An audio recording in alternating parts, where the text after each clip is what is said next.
집에서도 편하게 강아지 질병 상담을 받을 수는 없을까? 집에서도 핸드폰으로 강아지 질병 상담을 받을 수 있습니다. 우리 펫닷컴에서 수의학 박사 닥터엠에게 강아지 질병 상담을 받아보세요. 노령견 수가 빠르게 증가하면서 강아지 키우시는 분들의 걱정도 커지고 있는데요.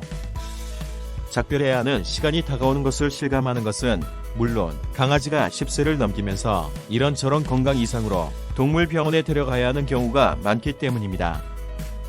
노령견의 중요 질병은 만성 소모성 질병이기 때문에 한두 번 병원에 데려가서 문제가 해결되는 것이 아니고 계속 다니며 관리를 해야 하는 질병들이 많은 것인데요. 그리고 아이는 아픈데 문제는 해결되지 않는 상태에서 동물병원과에 실려해 문제, 과잉진료 시비 그리고 의료사고 등이 발생하면 정말 어렵고 힘든 시련을 겪을 수밖에 없을 것입니다.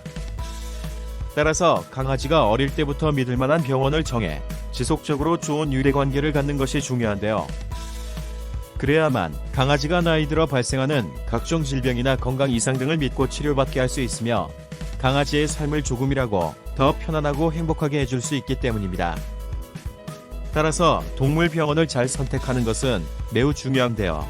동물병원을 어떻게 그리고 어떤 기준으로 선택해야 할까요? 요즘 들어 동물병원의 규모에 점점 차이가 많은데요. 수의사가 혼자인 작은 병원에서부터 수십 명이 근무하는 종합병원 형태도 있습니다. 하지만 다장단점이 있기 때문에 병원의 규모나 시설도 고려 사항이긴 하지만 자신에게 적합하고 편안하게 느껴지는 병원을 선택할 필요가 있습니다. 동물병원에 따라 오픈 시간이 많이 다른데요. 자신의 라이프 스타일이나 직업 등에 따라 이용하는데 편리한 동물병원을 선택해야 하며 야간이나 휴일 응급 시에 진료를 어떻게 받을 수 있는지도 꼭 확인해야 합니다.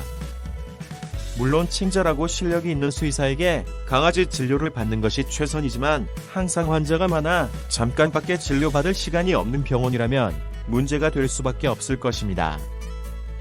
강아지 진료를 예약하려면 오래 기다려야 하고 또 병원에 가서도 대기 시간이 길다면 병원에 가기가 쉽지 않을 것입니다. 주차시설 여부도 동물병원 선택 시 꼭 고려해야 하는데요. 대부분 차에 강아지를 태우고 동물병원을 방문해야 하기 때문입니다. 동물병원 대기실에서 진료를 받기 위해 기다리며 강아지가 큰 스트레스를 받는 경우가 대부분인데요. 몸도 아픈 강아지가 낯선 곳에서 기다리기가 편치 않은 것입니다. 따라서 꼭 대기실 공간이 커야 하는 것은 아니지만 적어도 강아지가 스트레스를 받지는 않아야 하며 기타 편의시설 그리고 청결 유지 상태 등도 꼭 따져봐야 할 것입니다. 동물병원에 따라 진료비가 다른데요. 동물병원 선택 시 진료비가 절대적인 고려 대상은 아니더라도 다른 병원과 비교해볼 필요가 있는 것이며 비싼 진료비를 지불한다고 꼭 진료를 잘하는 것은 아니란 점도 고려할 필요가 있는 것입니다. 온라인 등을 통해 악의적으로 특정 병원에 대해 악평을 쓰는 사람들도 있어 동물병원의 평판을 다 믿을 수는 없지만 다양한 채널을 통해 동물병원 그리고 특히 우험정의 평판을 들어볼 필요가 있는데요. 악평이나 칭찬은 나름대로의 이유나 근거가 있는 경우가 많기 때문입니다. 감사합니다. 수의학 박사 닥터엠이었습니다.